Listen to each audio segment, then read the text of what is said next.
I work for the Google Search Relations team. I am a web developer nonetheless, and now I'm a developer advocate for search specifically. And as a web developer, I noticed that I don't know that much about SEO. I know that a lot of it looks like black magic, and you get experts with a different level of trustworthiness, I would say. But the same is true for developers. If you've ever really looked around the market in terms of web developers, there are some developers that are fantastic, and some of them are shady at best. What I want to get away from this, or what I want you to take away from this presentation, is I want to give you some tools to identify what good SEO is and what it isn't, and also motivate you to think about how you can actually help your business or your website to gain traction in organic search. So let's dive into it. First things first, what is SEO? SEO stands for Search Engine Optimization, which is a little arcane maybe, and depending on who you're asking, it might feel like it's magic. And lots of people are having a really hard time explaining what SEO really is. So I would say, think of a search engine as a computer system or a robot trying to understand what your page is about and using your page. If you have ever written a piece of crawling code or any code that scrapes information from websites, you know that this is surprisingly hard, and sometimes it's surprisingly hard because websites are making it hard. Sometimes it's just hard because everything in the web stack is not super easy to automate away for a robot. But fundamentally, search engines aren't black magic. They are not magical beasts of wonder. They are a set of smaller systems that are basically doing different parts of the work. And in the end, what we get is the search form where we have a query input where we can say like cafe in Zurich or cafe nearby or open cafe right now. And then get a bunch of results that we can click on and hopefully find what we have been looking for. It really is basically just like a bunch of computer programs talking to each other, and it starts on the left-hand side here with a crawler. So the very first thing is that somehow a search engine caught wind of our website existing, and in that case would make an HTTP request, download the content that we respond with, and then passes it on. So now we have fetched the website, and we now have the data that is on the website available in our search engine system. The next step would be to understand what the website is about. Is this a website about cats? Is this a website about dogs? Is this a website about Contentful? What is this? And if it's a website about cats, is it a website with cute cat pictures? Is it a website where you can buy cat food and cat toys? What are we looking at? What kind of purpose does the website serve? And then we put that into a database fundamentally, which is called the index. So we're like, this website is about cat and cat food and cat toys and buying cat stuff, and has a blog about cats. All that kind of stuff is put into the database. And then when a user comes and starts typing into the search field saying like best or cheap cat toys under 50 euros, then what we do is we take that query and we look into our index. What kind of pages do we have that might be relevant to this? And then we look at lots of different bits and pieces, and we try to figure out which website that we have in the index is the best for this, which is the second best, the third best, and so on and so forth. This is called ranking, and we look at lots of things to decide which one should be the highest ranked, and then all the rest of the pages as well. And last but not least, we have this list of potential websites that we want to show to the user, and then we serve that as the search result page to the user. That's what a search engine does. Now, why should I care as a developer? Well, because there are a few things that I can influence, and not just as a developer, also as an SEO and also as a business owner, we have influence over certain things. We do have a lot of influence on how our server setup looks like, how fast our server responds, how fast our website loads, how well it works. So is it sometimes failing? Do we sometimes get a 500 server error? Or is it always responding quickly with the result, with the content? Does everything have a URL? Do these URLs stay available for the crawler over time? These kind of things are things that we can influence. And also, if we build everything with JavaScript, do we make sure that our JavaScript works reliably and that the content always shows up and that the content can always be processed? As a business owner or an SEO, do we write content that actually makes sense and you can understand as a robot what this page is about or not? So these are things that we have under control. We can also specifically say like, oh, this page should not really be in the search index. We don't want people searching for something to find this. You can also take steps for that as well. So you get to control what gets in the index and what can potentially be crawled or not. A lot of people, however, especially SEOs, happen to focus on ranking. And that's a bad idea because there be dragons. It's lots of factors. It's hundreds of ranking factors. The weights keep changing. We are basically trying to model. We try to teach a computer to understand what is a good result for a given query. And when people say like, my website doesn't rank, then my first question is for what? What is the thing that people are searching for that you want to show up for? And then that's immediately where people are like, I don't know. It's like, yeah, but if you don't know what your website should show up for in terms of people searching for something on the internet, then that's a bad thing. Then that's what you want to work on. Serving is out of the question as well, just because serving is purely our problem, not yours. Just showing a search result page to users is not something that you need to work with or deal with. Righty dokie. So what do we want?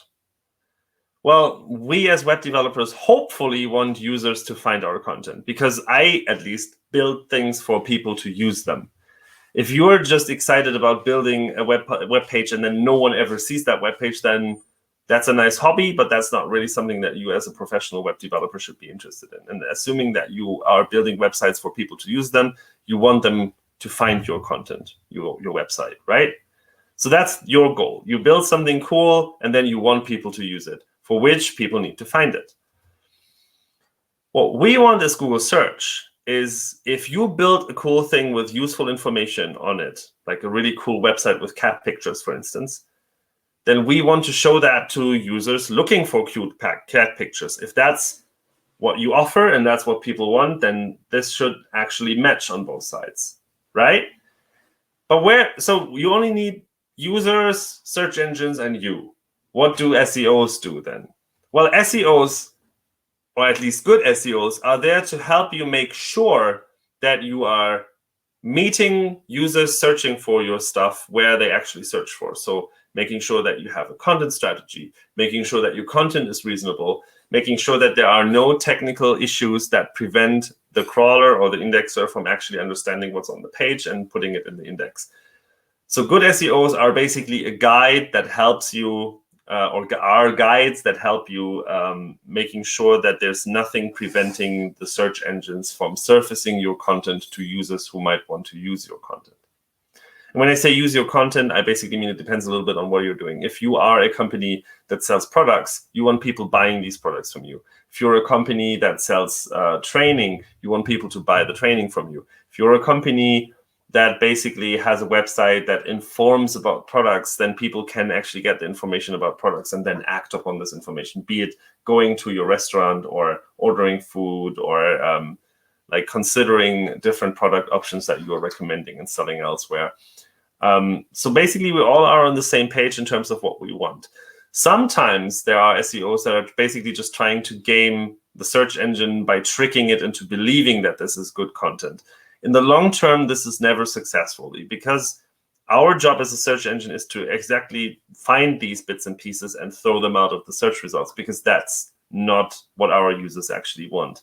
So a good SEO actually is a really nice guide. If someone basically tells you, pay me and you'll get great ranking results, that's usually tricky if they're not asking questions about your content, your goals, and your users. Let me give you an example of what I see far too often. I was born and raised in Germany, and breakfast is a really important part of my day. I do enjoy my breakfast, and my breakfast usually contains toasted bread. Lovely. However, my toaster broke, so I need to buy a new toaster. Now let's look at this website. This website is built with the latest, most fantastic JavaScript technology out there. It is giving you 100 on all the scores on Lighthouse. It is beautiful. It loads so fast. It's distributed on a global fantastic CDN. It's using a great content management system. It's lovely. It's amazing. It's the best website ever, right? I would argue it isn't. Someone paid a designer to make a nice design. The developers had a lot of fun, and maybe it's like serverless, and it's really fast, and uses lots of caching layers, and uses the latest and greatest database to store its content and whatnot. Has a GraphQL API. I don't know. It doesn't really matter, because if I come to this website as a human looking for a toaster, what does this website tell me? It has an image that might be a toaster. Good. The second most prominent thing says smart, simple, beautiful, which is garbage. It sounds nice, but it's garbage. Because what does this describe? Smart, simple, beautiful. Is this a computer? Is this a phone? Is this a car? Is this a watch? Smart, simple, beautiful says nothing. Congratulations, you just wasted space and my time of attention. Okay, but I'll give you the benefit of the doubt, so I continue reading on your website. It will disrupt your breakfast. Thanks, but no thanks. I'd rather have a peaceful, nice breakfast. I don't want my breakfast disrupted. It is already disrupted because my toaster broke. I don't want further disruptions. Not a good thing. Thermochemical food processing. Ooh, we're getting fancy on the terms here. Still means nothing. This could, for all means and purposes, be an oven. This is also thermochemical food processing. Or a pan where I can fry things in. Great. It's not helping. The best inventions in sliced bread. Oh, we are punny. We are making a reference to sliced bread. So probably this is a toaster, but I don't know. So this page doesn't help me. What else does this page offer me? Where can I go from here? I can go home. I'm assuming that I'm on the home page, so that's pointless. Our philosophy. Oh, I had Latin in school. I loved it. All these philosophers, Epicure and all these others. Great, lovely. Plato. Fantastic. Great material for thinking. But I want toast. So I don't want to read your philosophy. I want toast. My toast is broken. How does your philosophy help me with getting a toasted piece of toast?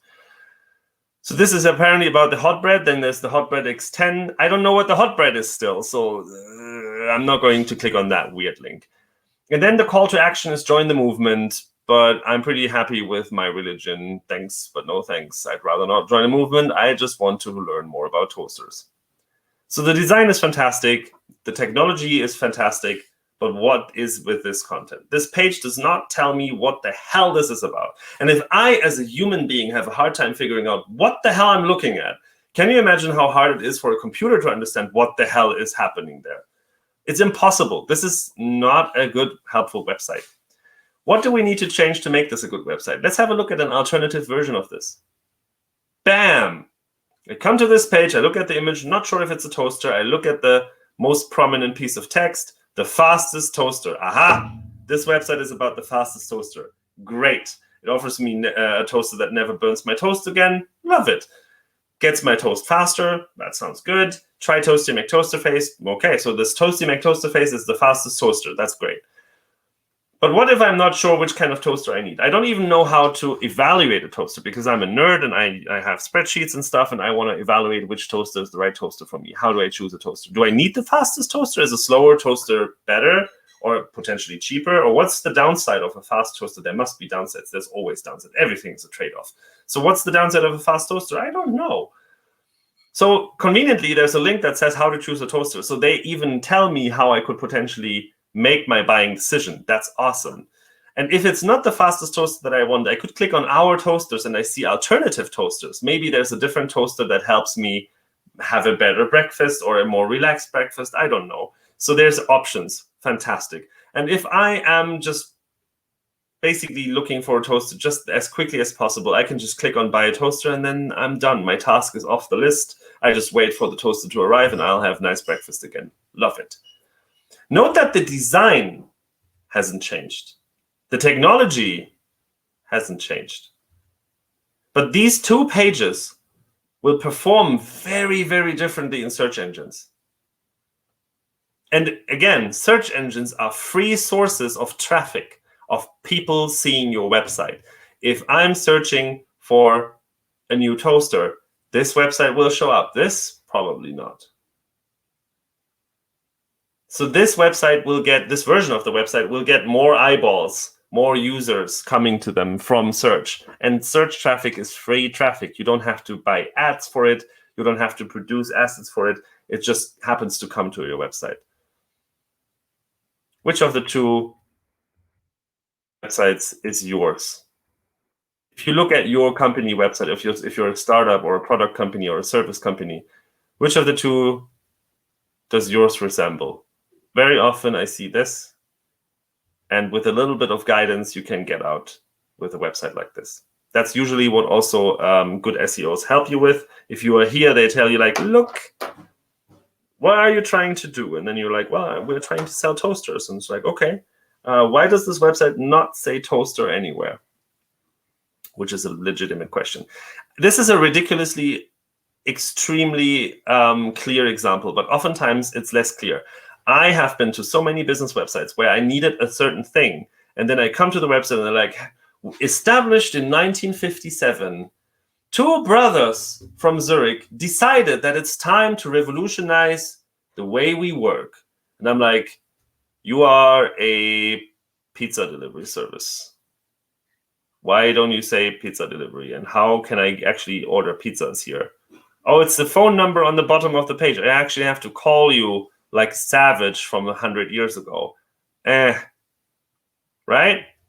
So SEO without good content is kind of like polishing a turd, or for those who are a little more sensitive, it's kind of chocolate ice cream. Not saying chocolate ice cream is bad, but like I think chocolate ice cream is a nicer way of saying what this emoji depicts. I promised you technical SEO, so let's go into the technical side of things. As a developer, what are the things that I need to look out for? Well, first things first, surprisingly, you want to make sure that you have useful URLs. When it comes to URLs, they work quite easily. So that you have a host, which is a bunch of computers, or at least a single computer responding to a certain name on the internet. And then you have different paths and folders and files under that machine that you can access. You can also have this hash subsection thing. If you have a really long document and you want to expose a specific part so that you can jump to that part straight away. Say like it's a really long Wikipedia article and you want to jump straight to a specific part of that Wikipedia article. It's nice to have like the hash and then an identifier for that part, and you can jump straight there. Great. So these hashes, these fragments, that's what they are called, fragments, are meant to navigate within existing content. So all of this content is there under the URL immediately, and then I can jump within the content. That's what they are for. However, when we came up with single-page applications, we needed to figure out a way to load different content when things change without actually reloading the page. So we came up with using fragments for that. So now these fragments would be handled by JavaScript and would load different content. So you have like the home page, and then you click on a link that's like hash about, for instance, and then it would load the about page. And then you would click on a link that says hash products, and it would load the products. But this content isn't there. If I go to the URL /, none of the content is the homepage content. There's no products, there's no about, there's nothing else. It's only loaded dynamically with JavaScript once the fragment changes. We felt bad about this a little bit, so we might have added things like the little exclamation mark to kind of say, like, this is not really a fragment. We are kind of like doing a hack here. Unfortunately, crawlers operate, and that means search engines, operate on URLs. And the fragment is irrelevant to search engines and crawlers because we look at the whole content of the page rather than individual bits and pieces. So it's cutting off this fragment. So if I have a URL like example.com/hashabout, this looks like the homepage. So we are not actually seeing the JavaScript run that loads different content here because we're taking away the fragment. Does that mean that single-page applications don't work? Oh, yes, they do. You just have to use proper URLs. You have to configure your server right to serve these URLs. And you can then use the history API to still build a single-page application here. Why am I saying this? A lot of people might go like, no one does this anymore. Well, last year, we looked at a few million URLs, and we found out that 12% of the single-page applications that we looked at do use fragment-based routing, effectively hiding their content from search engines. If that is intentional or unintentional remains to be discussed or remains open, because we haven't really like written to any of these and asked them if that's intentional or unintentional. But if you want your stuff in the search engine to show up, Don't use fragment-based routing. Use the history API, please. Another thing that should be obvious, but unfortunately isn't, so I'll say this out loud again. Use links.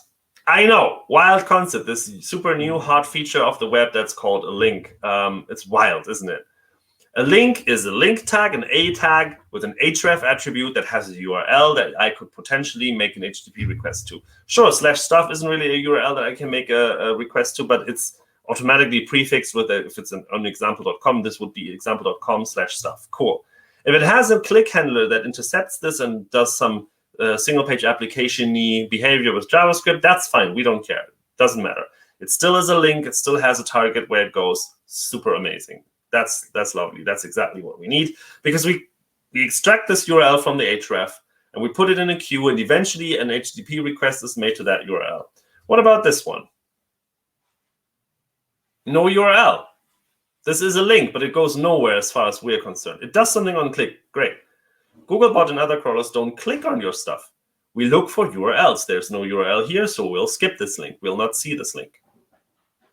If this takes us to different content, we're not seeing the content that it takes us to, because this is not a link with a URL that we can crawl later on. Smart. Someone is like, oh, I heard Martin says a link has to have an href. So we put an href there. But that's, again, an empty URL. This is the fragment, which means we're still on the same URL. So that's not a link that takes us to different content. So we are ignoring that. That's not a hash. Is not a URL that I can make a request to, right? That's very clever. I like that. Yeah. You put the JavaScript handler into the href.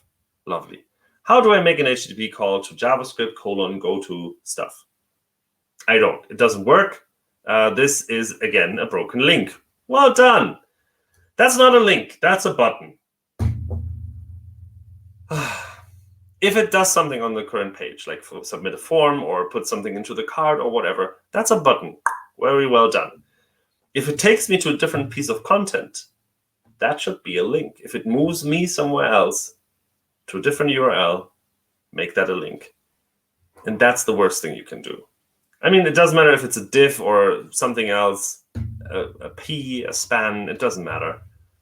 That's not even an active element. Stefan here is really passionate about accessibility, and he'll be able to give you 1,000 reasons why this is a bad idea. Also for screen readers and other assistive technology, it breaks pretty much everything. Yes, you can use ARIA, but the first rule of the ARIA Club is don't use ARIA unless you really have to. You don't have to use ARIA here. There's a link tag for this purpose. Use the link tag. So don't do any of this. Stick to links, please. That way we can discover the different parts of your content, and we can actually index these pages potentially as well. Okay, but now the elephant in the room is, what about JavaScript applications where all the content is generated by JavaScript? So is this a problem? And sometimes you encounter SEOs who still think this is a problem. They come to you like, I did view source on our page, and this comes back like this. Googlebot will not be able to see this. No, that's not true. We do execute JavaScript. We do understand this kind of page. It's not a problem. Because what really happens is there's a crawl queue with all these URLs that we discovered. Then we do the HTTP request. We fetch the HTML and all the resources. Then we put this into a queue for a short amount of time. And then we basically open it in a headless Chromium, run all the JavaScript, and then the output rendered HTML after the JavaScript has been executed, that's used for indexing. So we then look again for all the links in there to put them in the crawl queue, and we try to understand the content, and then we put it in the index accordingly. A few SEOs might still say like, yeah, but Googlebot uses an outdated Chrome. That's old news. Then they haven't been updating their knowledge, at least since May 2019. We are using an evergreen Chrome, so we keep updating our Chromium to be on par with the current Chrome version that is unstable. Some other SEOs say like, oh, but Martin didn't tell you that it takes weeks for JavaScript to run. That's not true either. We found out in 2019 by looking at our data that the median time spent in the queue was 5 seconds. The 90th percentile gets rendered within minutes. A few websites might take a little longer than minutes, but the majority of websites gets rendered in a really, really short amount of time. As I said, we keep updating our Chrome. So if you hear like, it's Chrome 41, then someone hasn't paid attention in the last year and a half. Our testing tools are also using the actual rendering infrastructure. So you can actually indexing infrastructure. So you can use our testing tools. I'll show them later to try out your websites in search. And we do support web components because it's an up-to-date Chrome. And to give you an example of why this sometimes might be a little confusing, here we have a web component that has some shadow DOM that says hello shadow DOM, and it has some light DOM that says hello light DOM. What does Googlebot actually see? Well, because it's rendering stuff, it will actually see not hello light DOM, because that's being overwritten. In rendering, the only thing that is visible to the user is hello shadow DOM, because the light DOM is completely ignored and overridden by what's inside the component in the shadow DOM. So that is weird, right? Because what if the JavaScript somehow fails to render? Then we might actually see hello light DOM, so we have different content. Is there some way to avoid this and actually use this properly? Well, one way would be to use slots and projection. In this case, we have light DOM and shadow DOM, but in the shadow DOM, we have the slot, which allows the browser to project the light DOM into the shadow DOM. So that way, we would basically get the output that contains both the shadow DOM and the light DOM where it has been projected. So web components work pretty much as users would expect them to work. Another really nice thing is lazy loading. Lazy loading is great for users, but oftentimes implemented in ways that is incompatible with how search engines work. I told you already that search engines don't click on things. They also don't scroll your page. The easiest way to circumvent this for images and iframes is to just use the native lazy loading in Chromium. Other browsers are following with implementations as well, I hope. If you say loading equals lazy, that means that the image or iframe will only start loading once it is about to become visible in the viewport. That works just fine with older browsers. It won't lazy load then. It will just eagerly load again. And also search engines will understand what's going on here. So that's kind of nice. If you have to build your own implementation because you're lazy loading something else than images or iframes, we recommend using the intersection observer. That works with search engines, at least with Google search as well. I can't speak for other search engines, really. You might have seen things like this in search results sometimes. They are rare because we are pretty damn good at spotting these kind of problems. But if you make a computer system guess, sometimes it guesses wrong. That's just what happens. In this case, an error page was put into search results. How did that happen? Well, let's look at our web application. So this is a client-side rendered single-page application, and I go to a URL that doesn't exist. I mean, that's clearly an error page, isn't it? It says, whoops, Kitty has left the building, and there's a crying kitty emoji. I would say this is an error page. But if we look at what the server says, it's not. The server says, like, that's cool with me. Here you go. Here's a page. There's content. Everything's fine. That's misleading signals, isn't it? So now the computer has to guess and understand that actually this might be an error page. It doesn't say error anywhere. It says whoops, and it says Kitty has left the building. But it doesn't say this is an error page. This is no kitty found, or error. This kitty doesn't exist. No such thing. So the computer now has to guess because this web server told us this is a good URL. Here's the content for that URL. Why? We have HTTP statuses for this. Why doesn't this say 404? Oh, it's because of the way that it's implemented. So in this application, the server always serves a 200 OK and the index HTML file that then loads the JavaScript file of the application, and then it takes the ID from the URL. In this case, lol would know, makes an API call. The API call comes back with some response. We check, oh, this cat doesn't actually exist. So we show an error page. But the HTTP status has been sent. The server says 200 OK. There's no way of us now changing this in JavaScript. We can't just say, like, oh, no, actually, this is a 404. I'm sorry. We can still show the user an error, but again, bots might be confused at this point. What can we do instead? We have a few options. One of them would be to set up the server with one specific URL, let's say like /nokitty or /notfound or /404, some URL that always returns a 404.